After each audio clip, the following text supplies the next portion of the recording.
Hello and welcome to another session for Neurodiversity in Education Week. And this session we'll be talking about inclusive teaching and learning. I'm Simon Preston, and you might have heard now I've got a very husky voice. It's just about coming back, but we'll soldier on anyway, because this is an area that I'm really passionate about, not just about how we support the workforce and so on, but also at the end of the day, I'm in education because I want to make a difference for our kids. And I really think that understanding neurodiversity in every aspect of education is going to make a real difference for our kids.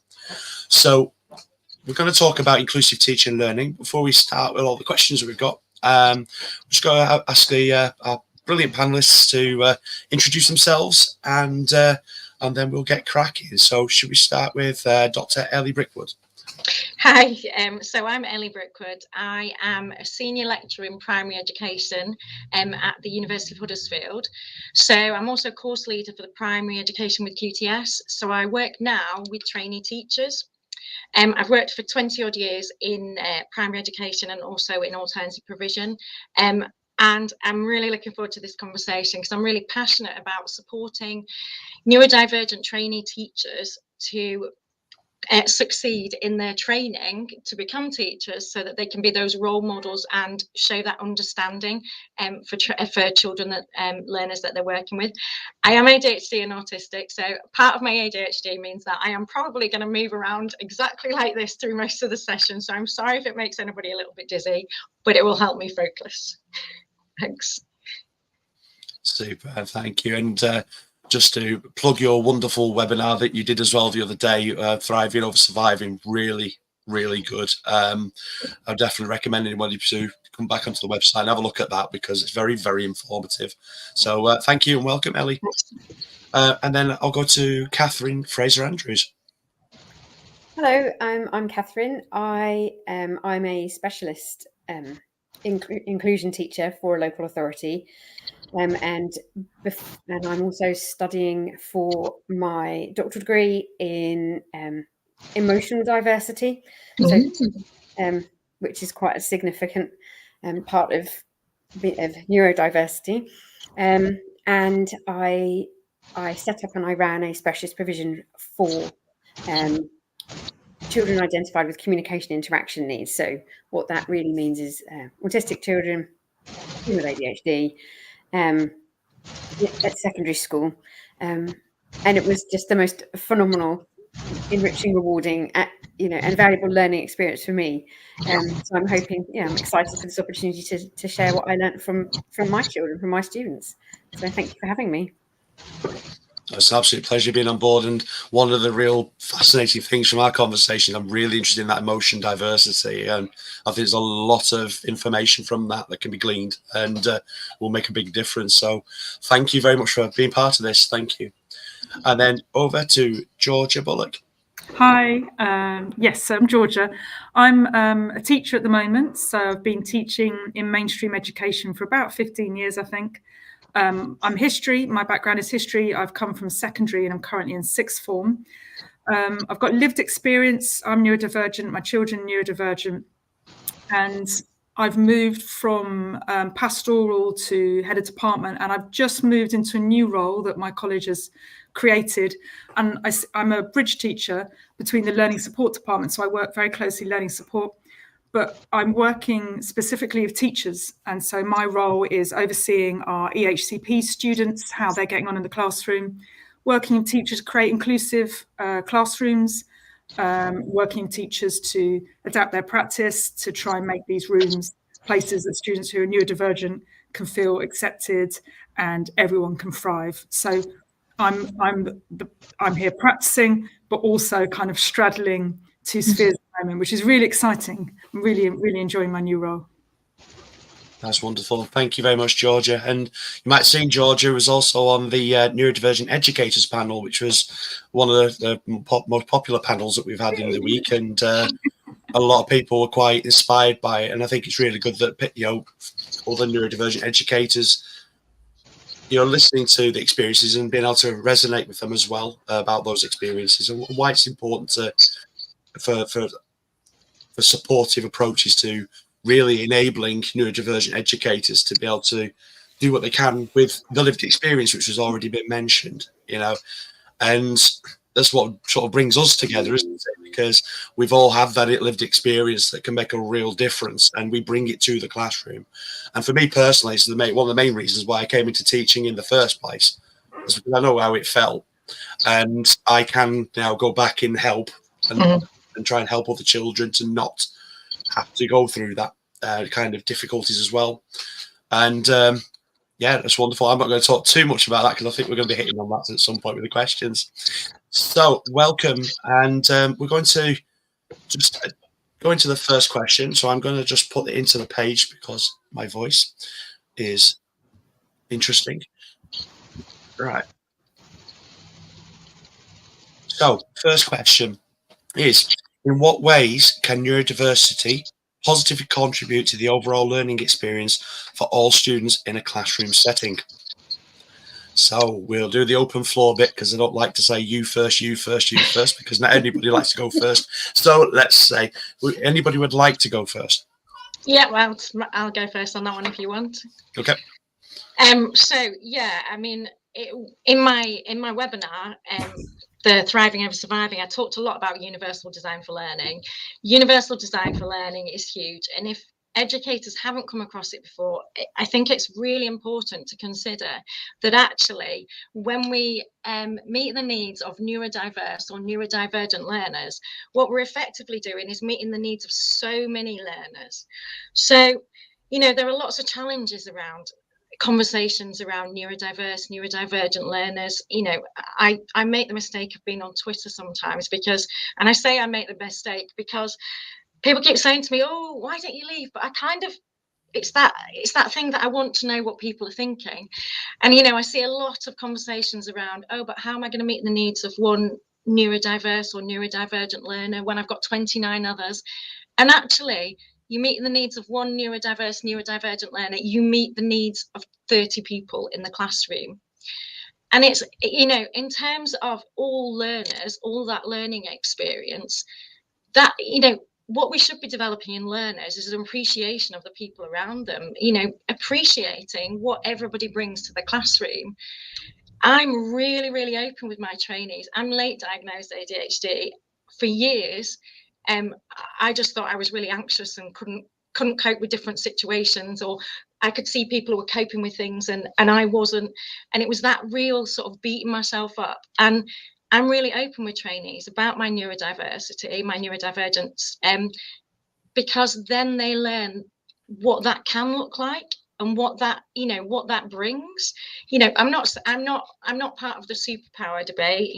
I don't think it is a superpower for me, but I think it has brought me some really important traits. And I want learners to see that in the people around them. The whole problem with being neurodivergent is not being neurodivergent a lot of the time, or neurodiverse. It's living in a world that's not set up for us. And if we are sharing classroom with other people, they're learning how to set up the world for us as well. And surely that's got to be a good thing in so many different ways. So I think it's central to what we do as teachers as well. Big part at Huddersfield, we have 3 strap lines for our teachers, and they are that we want teachers who are inclusive, autonomous, and transformative. Inclusive is the first one. And, we had an Ofsted, and they really recognise what their trainees bring and what we do around neurodivergence as well. And that matters to us, not just because of Ofsted. It matters to us because we want trainees, teachers to go out and bring that ethos to the school. So it's just a nicer place to be. Yeah, sorry, I've kind of gone off topic there. I've probably covered a few later questions, but standard. That's all right. We can always refer back to that, definitely. Sure. But Ellie, I completely support and completely agree with everything that you've just said. So I was thinking it for me it's threefold. We in a kind of advisory capacity, we often get that question from teachers. I've got IEPs or 30 different children. I can't possibly do all of those adaptations. And so our argument is always what you've just absolutely articulated, which is actually it might be in an IEP for one child, but that doesn't mean that there won't be 6 or 7 other children in that room who won't similarly benefit. So some really simple example is brain breaks. we're really trying to get schools to think, yeah, there are children who absolutely need it. It's oxygen for them. They're not going to survive if they don't have it. But there are, it's also developmentally really significant for lots of children to have little bits of break, and sort of trying to encourage this idea of learning as kind of quality over quantity. And I think also in terms of tolerance, in terms of permission to be different and appreciate each other, and just creating that culture of, our brains are fascinating, amazing places that actually we can, and the beauty of being human is how different we are, not how similar we are. And actually, that's creating that culture of we're all different, and that's great. Rather than this is the system and we're all trying to conform to that model of what a child or a learner should be or looks like.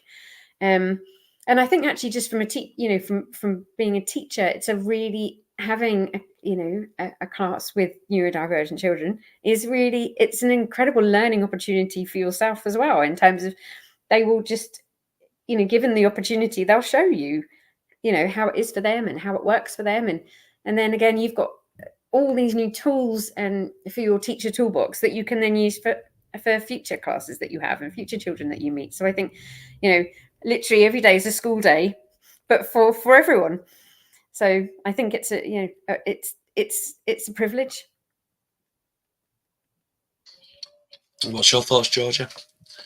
I wanted to come in on one point that Catherine and Ellie made. I thought was really interesting about, we have these large groups of students, and I think there can be an idea that we've got our neurotypical students, and I've got my 3, 4, 8, 10 students who are neurodivergent, and I have to make adaptations for them. No, that's not what it is. I think that if we're making adaptations that are obvious, that's a problem. It's about ensuring that our teaching benefits everybody, and no one wants to feel necessarily singled out. And once the students feel comfortable that your room is an environment where they can thrive, then they will open up to you. And that is one of the joys about students who are neurodivergent, is when they feel comfortable and they open up and they can be themselves, we're giving them the ground and the space to express themselves, to feel themselves, to start to normalize their experience.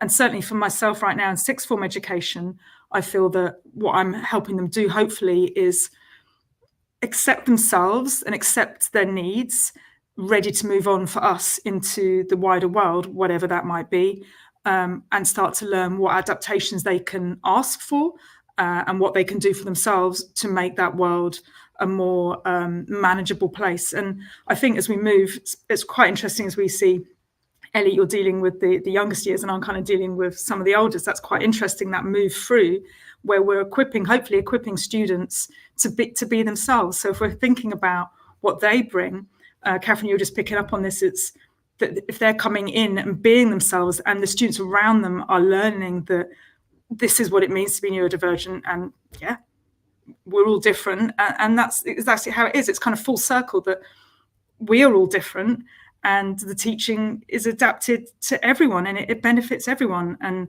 so part of it is the students learning to be in that environment for the wider world. That's a long answer, but I'll stop it. No, I think it's a great answer. I mean, we're kind of moving into the second question anyway, naturally. But I mean, what's a really good point you're making there about, when you've got your group of students in front of you and you think, all right, I'm planning for the neurotypicals, and then I've got my neurodivergent students there and I need to make adaptations for them. Then we've got to really sort of ask ourselves the question, are we being inclusive or are we integrating? Because there's a big difference between the two. Because if we're being inclusive, then it wouldn't matter whether a child is neurodivergent, neurotypical. It wouldn't matter because you'd be planning the lesson for that whole group of students. Whereas if you're planning your lessons generally and then looking for bolt-ons, you use that term, don't you, Ellie? Bolt-ons.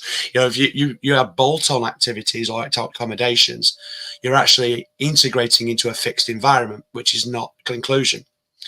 So you're kind of then trying to fit the children into your lesson rather than fitting the lesson around your children. It's a very big difference. And I think that when it's being inclusive and all the children are in the class are part of that educational experience, the diverse perspectives, the different perspectives that come up from your neurodivergent students can actually enrich what's being educated as well. And it's to say, it's whichever level in an organisation, staff as well, alternative perspectives can shape the way that teaching and learning takes place for neurodiverse classes. But for a classroom itself, by unlocking those diverse perspectives and different ways of looking at things, different ways of learning, can actually enrich the learning experience for all the children in the classroom. And that's really is quite a powerful thing, especially in this ever-changing 21st century post-pandemic world, skipping words. I think it's really, really important. And I think that leads us very nicely onto the second question. Let's bring that up. So here we go. In what ways can neurodiversity positively contribute? Have I just done that one? No. Yes. No, I've just done that one, haven't I? Sorry. That's the one. How can educators create an inclusive classroom environment that fosters a sense of belonging for neurodiverse students? And we're saying neurodiverse because we're including neurotypical children. It's really important that panelists are nodding, agreeing. This is not about an us versus them at all. It cannot be like that. That's not the neurodiversity paradigm. It's everybody. So anyway, I'll shut up now and rest my voice. Who would like to take this one? Could I start on this one, please, Simon? Go for it.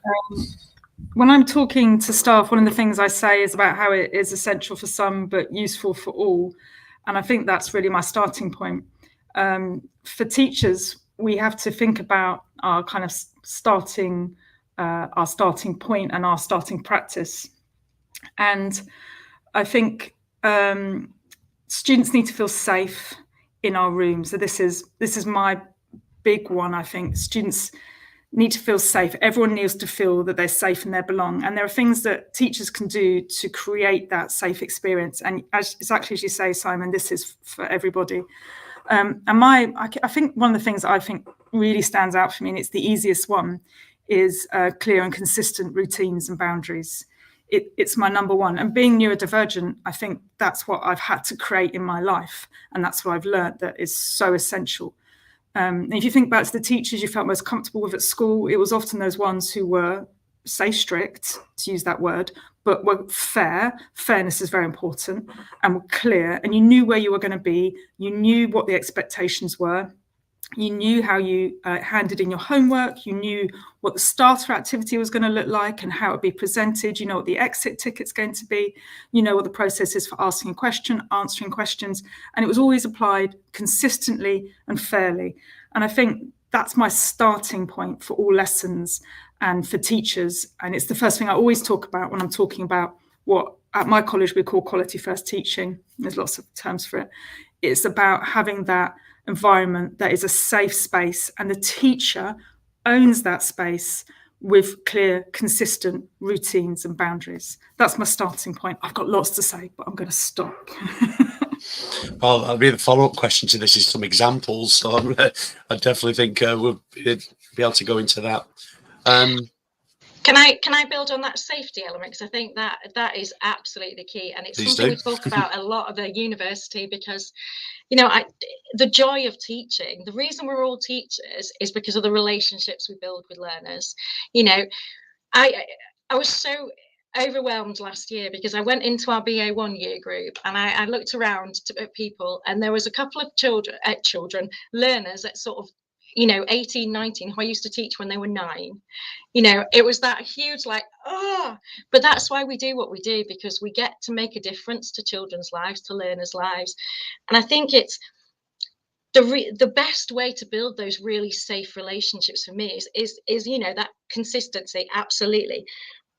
And I think in university, the way that I found it's building a culture. It's building a culture where the safety is just is.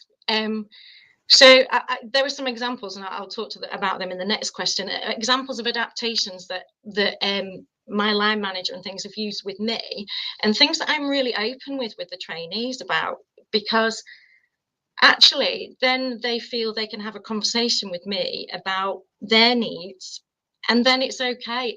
And almost the being able to have a conversation about what you need often takes away those needs. So I had a conversation with a trainee today about the fact that actually I haven't got any particular adaptations in place at the moment because I don't need them, because my line manager's really aware, my next line manager up and my next person up, my boss, as I call him, watched my webinar and then said, oh, Ellie, we need to get something building from this. We need to build some podcasts and we need to really get this moving. In the open day at the weekend, a couple of weekends ago, I spoke to so many potential trainee teachers about their neurodivergence or their neurodiversity, and and they were worried that it might impact them as a trainee teacher. But because I'd stood up in front of them and said, just so you're aware, I am ADHD, so I'm going to be moving around a lot here. That's what I need to do to address my needs. And it was just normalized, because actually neurodivergence, if it's normalized, it makes it easier for everybody. It's almost like those adaptations aren't needed as much. Yeah, or they're still needed because we still have different needs in different areas, but you feel safe enough to ask for those adaptations or to, just suggest things. And I think that's the joy of teaching, when you are able to create that safe space for learners. With that consistency, absolutely, consistently, children knowing that they can rely on you. Yeah, and I'd really like to follow up. Actually, I hadn't anticipated that I'd be talking about this, but actually, Ellie and Georgia, you've really made me think about this, because that the notion of boundaries is something I come up against quite a lot in my work with schools, where they're like, "There's no boundaries." And so for me, a boundary is really, really important in terms of inclusive practice, but it's how we construct the boundary and how we hold the boundary. And for me, in terms of inclusive practice, that boundary is held and maintained by relationships. That we don't start with a boundary that is informed by a neurotypical construct of conformity. That we start with a boundary that is, we're all humans and we're all going to make mistakes and we're going to learn from each other, and it's going to be messy, and it's not always going to be, the classroom is not, there is no perfect classroom, perfect student, perfect teacher. That doesn't exist. So, but we work together, and wherever it goes wrong, we will fix it together. We will sit together. We will talk it out. We will work it out. We will, and then we will restore, and then we'll move forward. And for me, that's I really agree, Georgia, with what you've said about with boundaries, and again, Ellie, about safety. And I think I just wanted to just add that nuance, that for me, those things are about relationships. And I take great umbrage with this idea that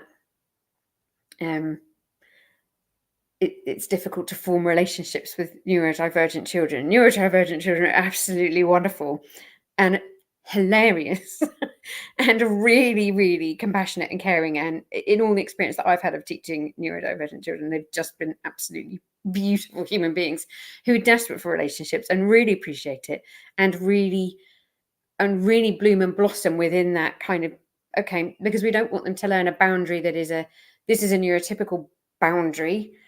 We want them to be able to stim and to be able to fidget and to be able to, do things that actually fly often in the face of school boundaries, where we've got to sit straight, track the teacher, all of that stuff. So for me, that boundary is about, and you've named it, Eddie, who do if I'm not being heard and I'm not being understood, or things are not going my way, who's my person? Who do I go to that will help me to navigate this and kind of, and bring things back into that safe, relational boundary, where I feel contained, because I know that I'm looked after, and I know that people care about me, and I know that I'm understood. So for me, it's about everything that Georgia and Ellie have said, but sort of ring-fenced by relationships. I completely agree. And also approaching classroom environments through the social model of inclusion, because of the, think about the sensory aspects of it. If you've got a radiator that's tapping, it might seem like something that some children can deal with okay, but it can be quite actually painful for other children. I'm saying painful, I'm not understating it. And so it's really important to have that, build that relationship, that rapport and that trust with the children. And if they're expressing discomfort with something, it's believe them and look at and making the actions around it. And approaching it through the social model of inclusion is that, you know, it's about the environment and its impact on the individual, on the children, rather than there's something wrong with the child. Precisely. You know, and it's coming away from that, because medical model thinking is what then leads towards integration. So because you're pathologizing what's happening. So it's really important to approach through the social model and think about what the barriers are around the child and protect the children as much as possible. And so it is like things like your lighting and stuff. Fluorescent lighting, I have to teach all the time because of my own differences, as well as my students. I teach in natural light all the time, because as soon as you turn the lights on, headaches are going to start, and a lot of sensory overwhelm as well, for some of the kids. So I think I'm not going to say any more because it's going to lead on to the next question. So the next question is quite a good one, and it's saying, can you share specific examples? So let me just put that up for you.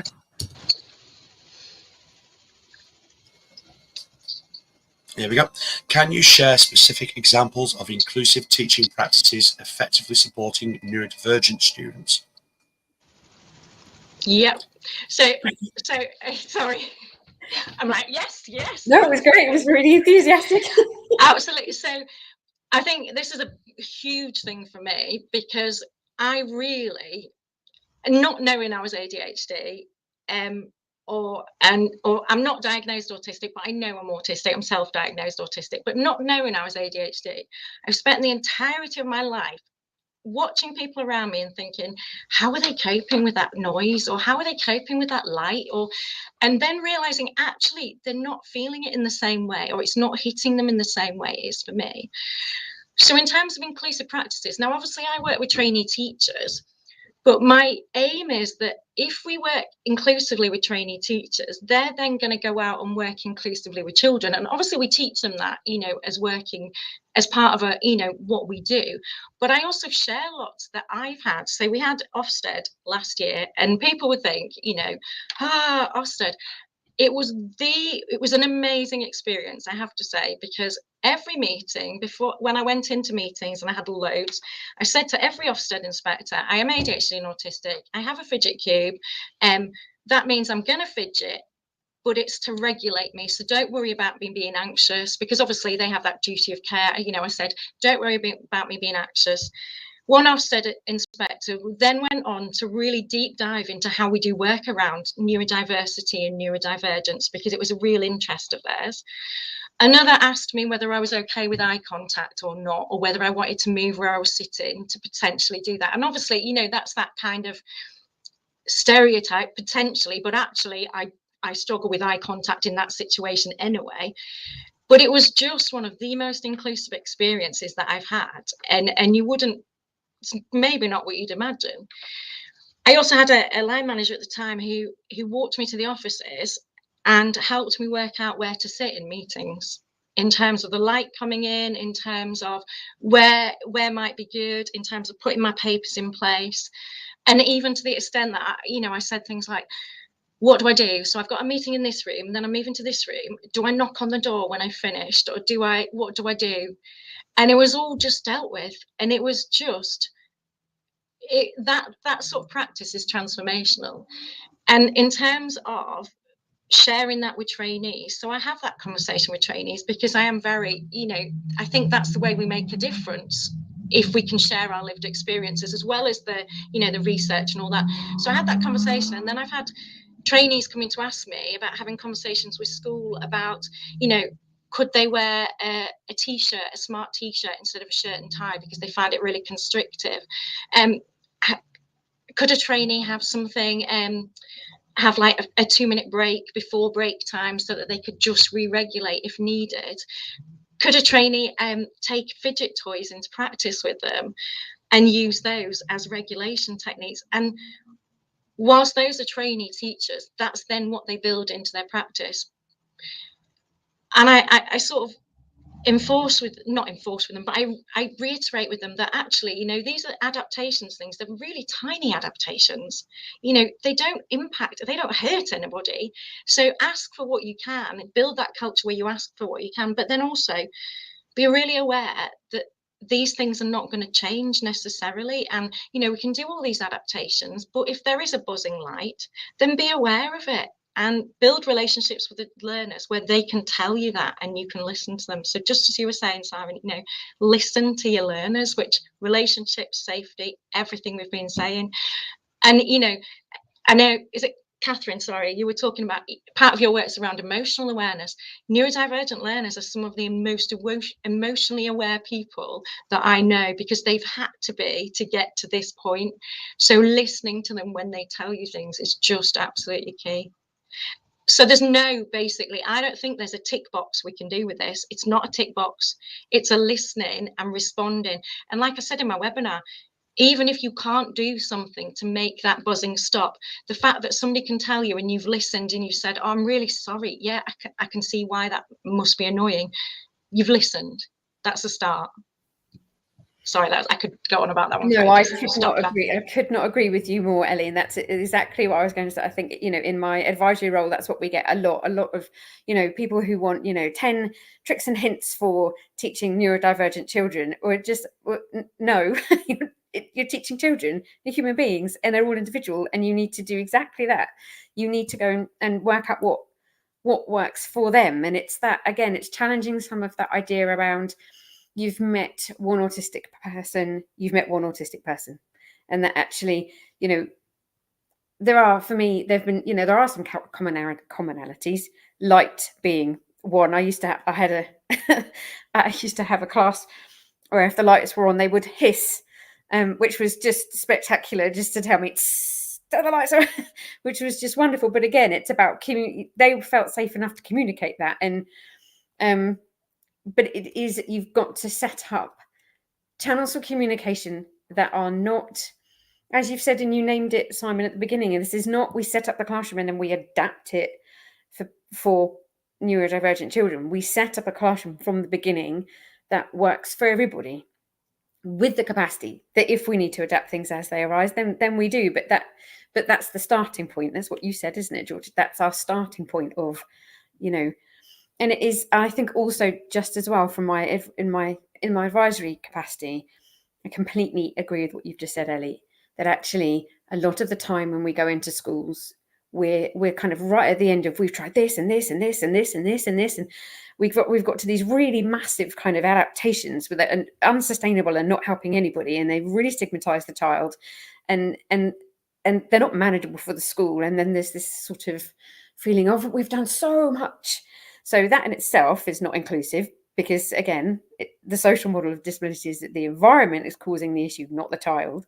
But also that actually a lot of the time it's tiny things, really easy, simple things like giving a child some blue tack to fiddle with, or, you know, and just allowing them to, you know, to not have to make eye contact, to not expect them necessarily to be able to answer if you cold call on them in a class, you know, all of those little things that cost nothing and take really no effort, that just, they start with the individual child, and recognizing that what we're trying to do is grow a human being. And just listen to them. Can I follow up? I've got a couple of points I wanted to make. Firstly, I just want to comment on the light thing. So yes, school lights are horrendous. These things are horrendous. But can I just say, I'm a light lover. I want all lights on all the time, just to show neurodivergence here. At my house, there's this whole autistic thing about the big light. I love the big light. Give me the big light and the side lights. I want all the lights and the fairy lights. So I think it's quite important for the audience just to, you know, that don't hold on to that. This is the autistic thing, just like you were saying, you know, Catherine, you've met someone who's autistic. This is what it means. It means a variety of things. That's the whole point. Neurodiversity is diverse. So I'm a big light fan. But as I'm teaching, whenever I turn the lights off to show a clip, they don't want them back on often, the students. And then that's fine. That's the adaptation I make. Fine, you don't like it, I want them. But that's fine. We'll carry on with the lights off if that what works. And I think part of my thing I'm going to talk about is adaptations on the hoof. But I've got some kind of headline suggestions, if you like, for educators to think about small adaptations they might make. And they're really simple. It's quite interesting, Ellie, because you're a trainer, but what a lot of what I say to my colleagues and when I'm working with teachers is go back to your training. the gems are there in your training. And sometimes they're things that we've just forgotten, or our lives are so busy, we're just trying to drive through content that we've left on the wayside. Explicit instruction, breaking down instructions, not just giving 1,000, do this and this and this, then turn to that page, fill that booklet out, highlight over there, and then summarize it here. Pause, instruction, thinking time, repeat with the same words. Don't re-explain it in a different way necessarily, unless a student says they don't understand, they want you to explain it. Give that thinking time, repeat it the same words to allow the same words to be processed. These are very simple things.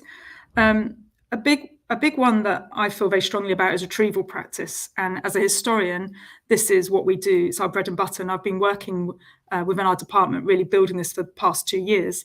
Our PowerPoints have got certain colours on to signal when it's a term that has been seen already that they should know. And if it's yellow, it's the first time they encounter it. They get the yellow highlighters, they highlight in yellow, if they're happy with that. Some students are very cross about the yellow and they like a bit of grey or a bit of pink, that's fine.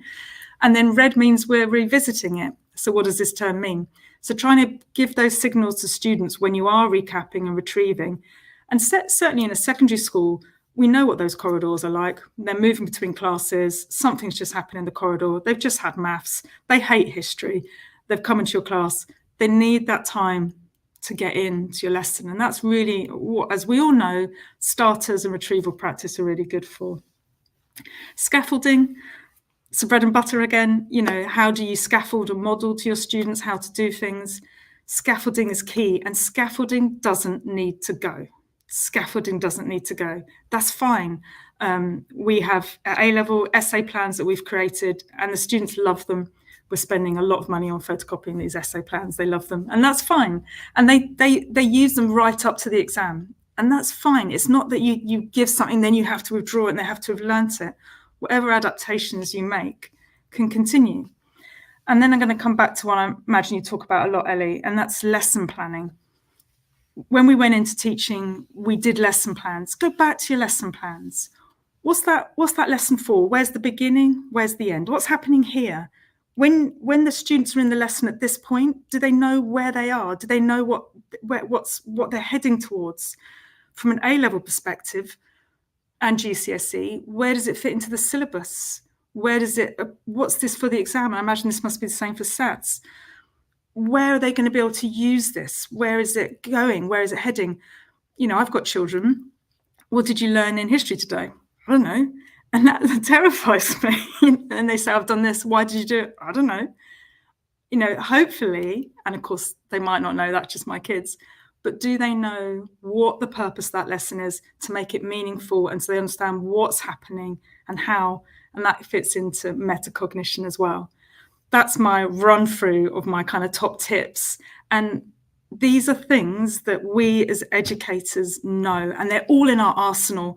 And the thing I love about thinking about inclusive practice is it's nothing new. There's nothing out there that, like you were saying, Catherine, that people want this magic tip that's going to help them. We've got it. We've just maybe forgotten it, or been so convinced that we have to make new worksheets for our neurodivergent students or whatever. And it's not. These are good practice techniques that we all know. And for me, I would say, if you're wanting to really look at your classroom practice, do that. Go back to the basics and build on that. I couldn't agree more with that. I mean, when we think about what Catherine was saying before about, you met one autistic person, that's one autistic person. And it's the same you can say about neurodivergent people, full stop. And by definition, with a neurodiverse class, suggests that every class is different. And it's because every class has its own unique dynamic.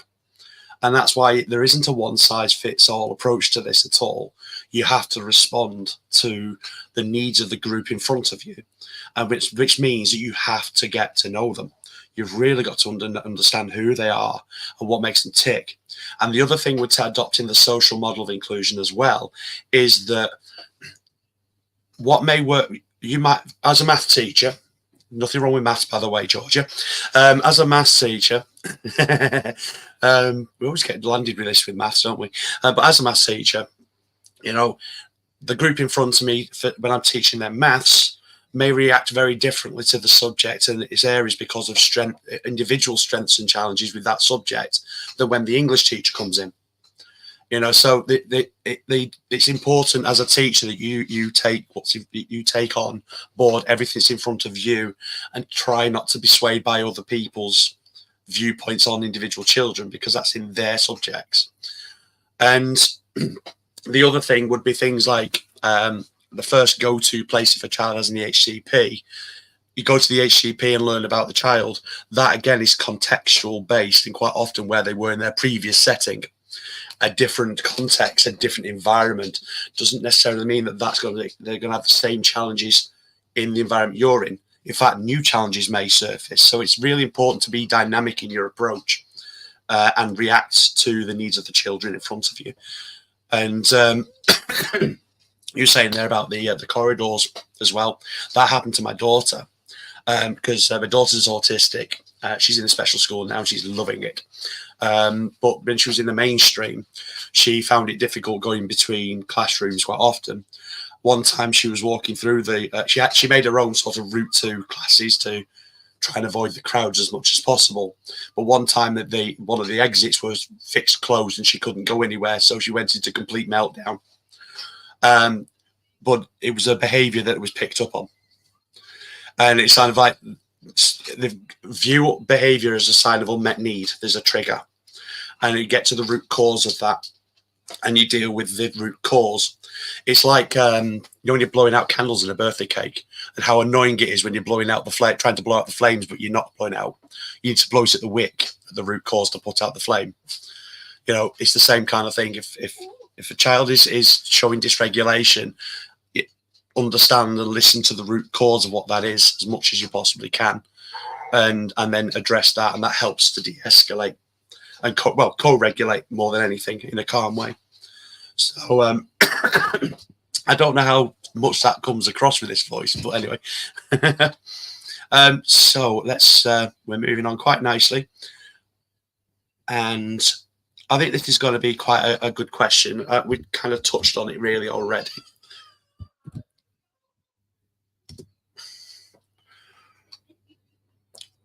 So this one's, what challenges may educators face when implementing inclusive teaching strategies for neurodivergent students, and how can they overcome these challenges? And maybe if we rephrase the question for the neurodiverse classes again, I think would be a good one there, I think.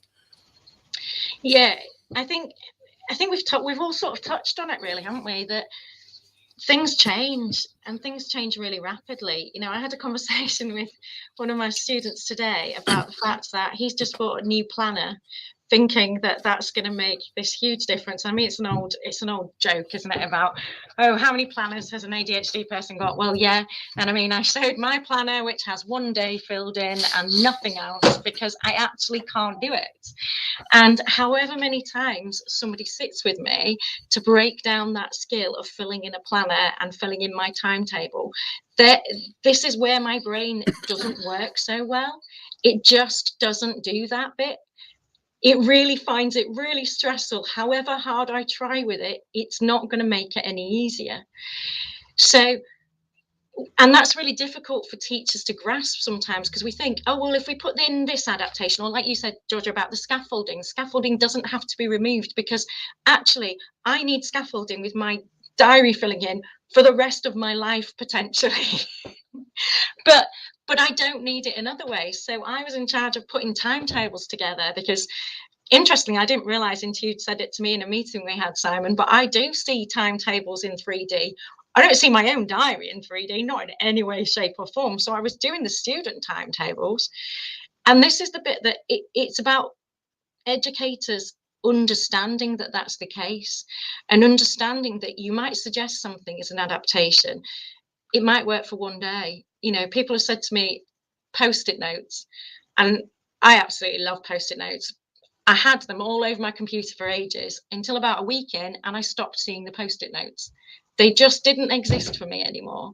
So that's me as a neurodivergent person. So it's understanding that actually neurodivergent learners in the classroom, you can suggest things. It might work for one day, it might not work the next. I got my trainees when we were doing the SEND module, because we teach SEND through everything, but then we do a specific module, and I got them to sit and listen to what they could hear in the classroom. And I got a few people, what can you hear? What can you hear? And I told them what I could hear at that particular time. Now, at that particular time, I could hear all the buzzing, everything around me, because I was really focused in, and they were like, oh, right. And this is where the challenge is, it's not easy, because it's not that straightforward. Here's an answer. These things will work. There are things that will help, like Georgia said, all of those things. If we're doing all of those things, those help no end, because they're the things that children need, and they're the basics of teaching. And it's hard, because if we're doing that and then there's still a buzzing in the room, that is going to impact more than potentially being able to do all of those things. So that's a real challenge. But again, like we've all keep mentioning, it's knowing your children, it's knowing your learners, it's being able to read facial expressions. It's being able to, again, another conversation I had this morning with that same trainee with the planet. They said, you could see that I was really struggling when I mentioned this bit, and I'd mentioned something about their next placement, and I could see that stress level. And they didn't say that they were stressed, but that's part of what we do. It's reading our children, because we know our children or our learners of any variety. And this whole double empathy issue, or children with neurodivergent children, might not show their emotions. Actually, if we watch and we look and we build relationships and have conversations, they absolutely will. Because, as I've said, I think neurodiverse learners, and I think more and more learners coming through, teenagers nowadays know way more about how they feel in the moment than I ever did growing up, and I love that about what we're bringing through. So in terms of challenges, it's the real challenge around, it might not work, it might work for a bit, it might then stop working, it might be that somebody needs that forever, that adaptation, but actually that's okay, because that allows us to find the things that they excel at. I think, there's not really an answer. I don't think, those basics, do it. But, I agree, and I think so. It was interesting. When I started my research, it started out as looking for a sort of, how can we make our secondary classrooms more emotionally safe? The idea was a pedagogy of meta emotion, and then this idea of emotional diversity actually came from the participants, from the students and the staff and the parents, who were all sort of united around this idea that it is our assumptions about other people's intentions based on how we see their behavioural presentation that leads to the conflict that we end up, that we get into the classroom. And so I would say that actually we're very good at, or we're trying to be very good at looking outwards in terms of all the differences that we can make to support children and young people.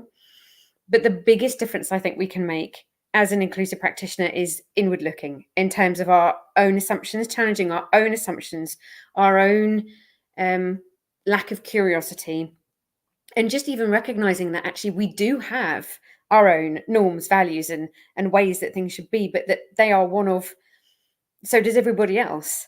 And just because we're the teacher doesn't mean that those are the right norms and right ways of looking at things. So to trying to really think about, and also recognizing that teachers are emotional people as well, that they bring their own emotions and their own diversity into the classroom, and the children have to navigate that. So at all times, we're all emotionally sort of taking in information, auditing and processing information, and trying to live and navigate with that. And I think the most important, if I could do one thing, it would be to say to teachers, think about what's going on for you first. How are you interpreting this situation? How are you making sense of this? And then we can start to think about actually what might be going on with a curious mind for that child or young person. And that's quite hard to do, because it's not something that we really have thought about necessarily as a profession. We spend a lot of time thinking about the kids and their lesson, but not necessarily what's happening inside our own ways of thinking about things. So yeah, I think that would be my I've just said we don't want a list of top tips, but that would be my top tip if I had to pick one. Simon, did you want to move on, or do you want me to speak on this one? I've got something to say on it, but if you've got something to say, go for it. No, I'm fine. A lot of stuff I was going to say has been covered. I think the only small thing I'd say is sometimes it's very hard to find out about the student in advance in schools. And there's a lot of pressure on schools, whether it's the school passports or the learning plans. That can be a real challenge for teachers coming in, is whether they've got, we know it's not always accurate, but certainly the right information about a student beforehand. But then also try not to make assumptions based on that evidence that you've all touched upon it, really. I think that would be the thing I'd add as a challenge here. Yeah, I think what's nice though is that we're not giving top tips or anything, but we are sort of giving our experiences as neurodivergent educators, how we approach it. And again, it may give colleagues an opportunity to think about how they could do it and whether sort of way we plan our lessons may support them, because one of the big issues that all teachers face is time. And yes, the T word, and it's true, it's very difficult. So the way I've deal with that is, and also seems to work well for the kids I've been teaching, is actually approaching my schemes, if you like, as my medium-term plans as one big lesson, rather than I'm going to do fractions then, and I'm going to do this then, and I'm going to do this then. Because what I'm finding, if I used to do that, one, that would burn me out really quickly. Two, if the kids can't access the work, they'll have gaps in their knowledge because I've moved on. And that just then causes more distress for the students.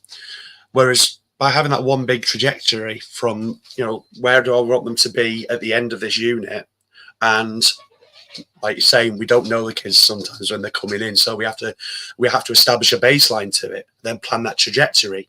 What that allows me to do then is at the end of every lesson, I can see where the children are at. And if I can see if any children are not quite moving there, I've got some time to the next lesson to think about adjusting my lesson or making tweaks to my lesson to be more accommodating. But at least I can then bring the child back on track rather than just, right, that's fractions, that's done, move on.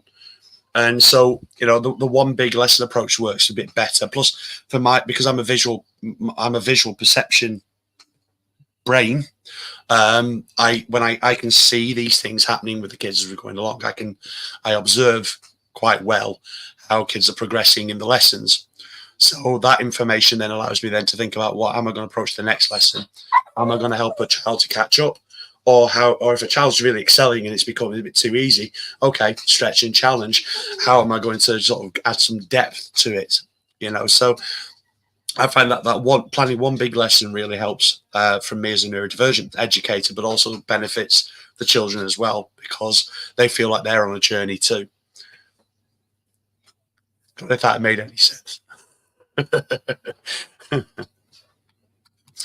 Okay. Do we have time for one more, do you think? Yeah. Should we do the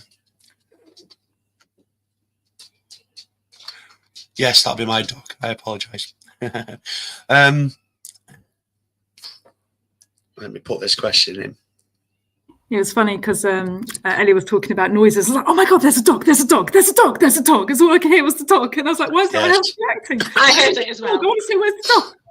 The funny thing is, I can't think of anything else but the dog. No, it's the dog. Someone's saying good stuff. The dog, where's the dog? Where's the dog? I've had the washing machine on for ages, but I've just realised.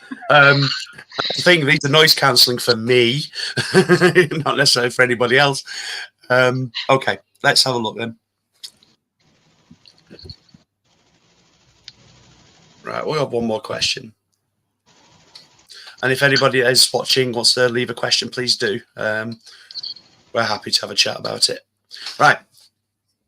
Collaborating with parents. So what are some practical approaches for collaborating with parents and guardians to support the learning and well-being of neurodivergent students? I think I'll start just as a parent, actually, and I know some of you are as well, but to respond, number one. I think when we're trying to advocate for our children in the sector, it's really hard when we don't feel heard. And I think one of the first things to do is to try and respond. I think we can feel not listened to, we can feel not heard, we can feel that we're making a fuss. So collaboration, and it says the practical approaches, the number one thing I'll say is collaboration, trying to get that communication going. We know our children really well, and we know where what certain things that could be happening in school, what they could mean, and we can help unpack some of that. So I think I like to start off by saying the collaboration is key. Don't be scared. We want the best for our children as much as teachers do. So yeah, that would be my starting point. I think if that's okay, I'll also jump in. So I didn't say at the beginning, but I have 3 children. They're all grown up, and 2 of my children are neurodivergent, and 1 is neurotypical. And I think it's really important when you're supporting parents of children who've had these experiences, that actually the reality, because we are in a school system, as we've said right at the beginning, that is built to privilege neurotypical children, and that actually, as George has just said, that feeling of being ignored, feeling that you're making a fuss, feeling that you're that no one's listening to you. You know, a lot of the parents, by the time especially when the parents came to me in specialist provision, some of their children had been out of school for 5 years. They had been banging on doors and feeling completely abandoned. And of course, my relationship with them was starting from this point, but I also had to hold in mind, and this is the thing I think is really important, that that's not the starting point for their journey. That actually they've been on a very long journey to get to where they are. That might be your first interaction with that parent, but they're bringing all of that sort of, what is genuinely really, really emotionally difficult stuff with them, and to be really compassionate to that. And I think the other thing I would say about parents that's also really important is to absolutely believe them when they talk about how different their children are at home and at school. We get that a lot, oh well, they're fine at school, so they can't be neurodivergent, because we don't see anything at school. But they're not seeing what happens at home when that child has come home from an entire day of holding it together, and then all of it has to go somewhere. And I think, and then it can be really difficult to hold that boundary around. This isn't a home school situation. It isn't school is great and home is a problem, or vice versa. It's that the child is having a very different experience of those different environments. And to actually be able to hold in mind that actually that their experience of parenting that child is a very real experience, and it's really important, valuable information. The child will be in a much better position if all of the adults around them are working together and learning from each other. Yeah, I didn't actually put down to answer this question, but I think both of those answers made me sort of realise that one of the most impactful sessions that we do within the university, and we do it in year 2, and they mention it in year 3 almost constantly, is that we get a group of parents of children who have different areas of SEND. So, neurodivergence comes under SEND a lot of the time within the school system. So, we have parents come in and talk about their journey. So some with older children, some with younger children, with a variety of different things going on for the children, a variety of different home situations, parents, guardians, carers, all of those. And we literally sit them down with groups of trainees and ask them to talk about their children and talk about their educational journey. And one of the things that comes up nearly every single time out of those conversations is how much they've had to put into fighting for the needs of their children, how exhausting it's been for them, how much money they've ended up spending on it. So, that idea of the privilege of having the money and the understanding of the time. And I always reinforce with the trainees that, these are the parents that we've managed to come in to speak to you. So they're aware that those parents in some way have a little bit of privilege because they are talking through their fight and their journey. And one thing that comes up time and time again is that often their communication, if anything, is with a TA, a teaching assistant, rather than with the class teacher. The children are delivered to the class, to the TA, and they've got a one-to-one support. So it's all great. So that one-to-one support does everything, but the teacher doesn't really know that child and all of those things. And that makes it's so sad. And then the one thing that the trainees take away is they take away that idea that actually that side that often, you know, they hear in the staff room or wherever, you know, oh, that parent's in again, and oh, they're pushing for this for their child, and you know, you take that on, and actually they see why they're pushing for that for their child, and why this is such a difficult situation. And sometimes, like Georgia said, collaborating, listening, that's both of you said that is the main thing, and not handing it off to a TA to do. That's the big thing they take away for it, and I think that's really powerful. And if all teachers listen to our parents, the guardians, carers, anybody around that, that's what makes the difference. I agree, and I was same here as a parent of 2 children. And I alluded to Sophie earlier on, but I've also got my little 4-year-old Phoenix, who I've often described as a pocket rocket. But he's showing signs that he has complex needs, and he's pre-verbal. His nursery have been brilliant with him; they really have, and even more so with the children he's with have been so accepting and accommodating. They've been brilliant, and he loves it, absolutely loves it. But I found with my daughter though, when she was at first school, it wasn't really acknowledged that she was showing the traits of being autistic, and this is not uncommon for autistic girls. You know, and so she slipped through the net quite a bit until we went private to get a diagnosis. And it wasn't until we had a diagnosis that we properly started to get listened to, which it shouldn't be like that. and also it was quite a long battle to get an HCP through, and that was not because it got rejected. It went straight through first time. But the evidence gathering phase before that was quite restrictive in the sense of we couldn't get her into school to have the evidence gathering. So it was really difficult to try and do that. And we put quite a bit of pressure onto the school to look at the environment a bit more and listen to what was going on. And little instances like what I mentioned earlier about the meltdown and so on. She's had a few of those occasions, which makes it very traumatic for her to want to go back into school. And this is something that Becky McNutt said in her webinar, in her interview during last week as well, about sort of school avoidance and things. These school avoidance, etc., so on, are as a result of something. And again, it comes back to understanding that root cause, and there's no better people to understand that root cause than the parents, because they have got, like you said, the historical context. They've seen the child grow through different places, different educational establishments and so on, and they've been on that journey with the child all the way through. So the parents know the child inside and out, and it's worth listening to it. Yes, sometimes parents, because they're so passionate about their children, it can come across in all sorts of various tones and things, but listen to the message, because if you listen to the message, you're helping the parents to co-regulate too.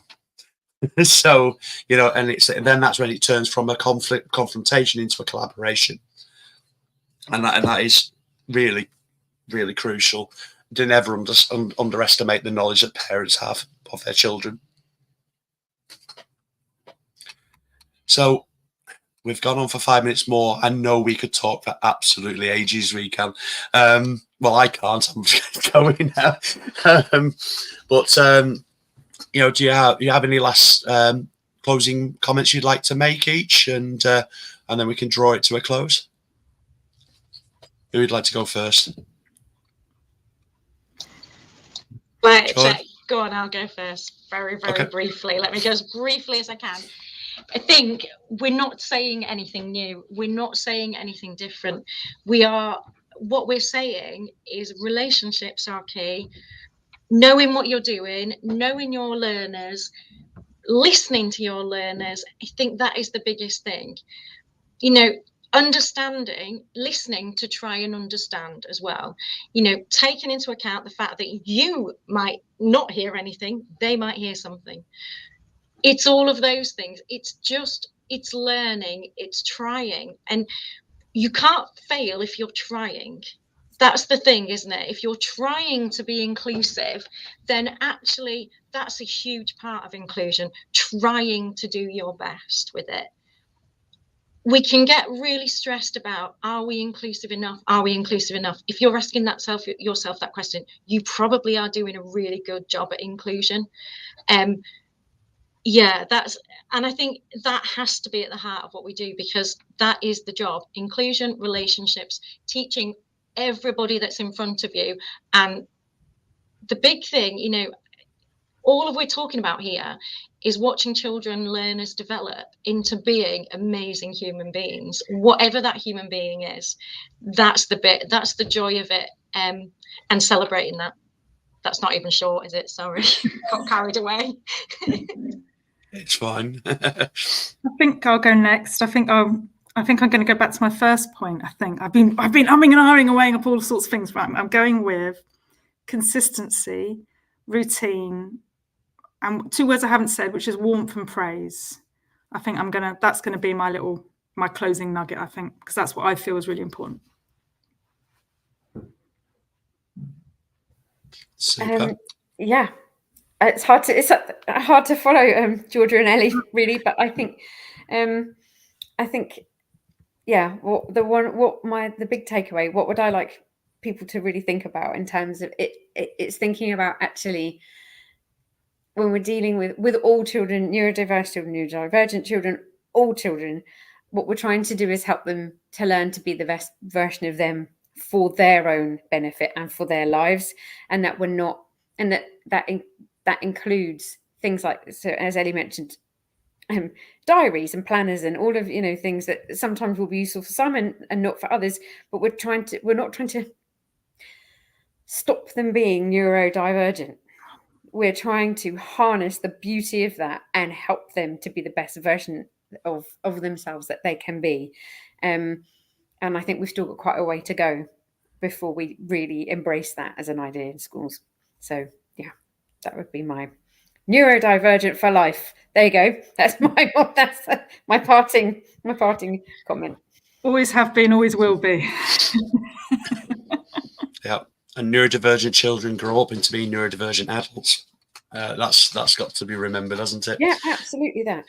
But that wasn't my closing remark. But but no, I think it's important to sort of to achieve an inclusive environment. I'm being careful what I'm saying, because it's inclusion is very much an ideal. You never quite get there. That's why we constantly question ourselves: are we inclusive enough? But I agree, if we're asking those questions, it means that we probably are. We're doing it as best we can. But it can only be sort of worked towards true inclusion through the social model approach. So, you know, understand your children, the group that's in front of you, plan your lessons around the children. Don't plan the children into your lesson, basically. So there we go. Right. And before my voice completely leaves me, thank you very much. Absolute pleasure having the three of you with us today. And hopefully audience watching this now and rewatching this later on and so on will find what we shared today useful and thought-provoking. Take care, everybody. Thank you. Thank you.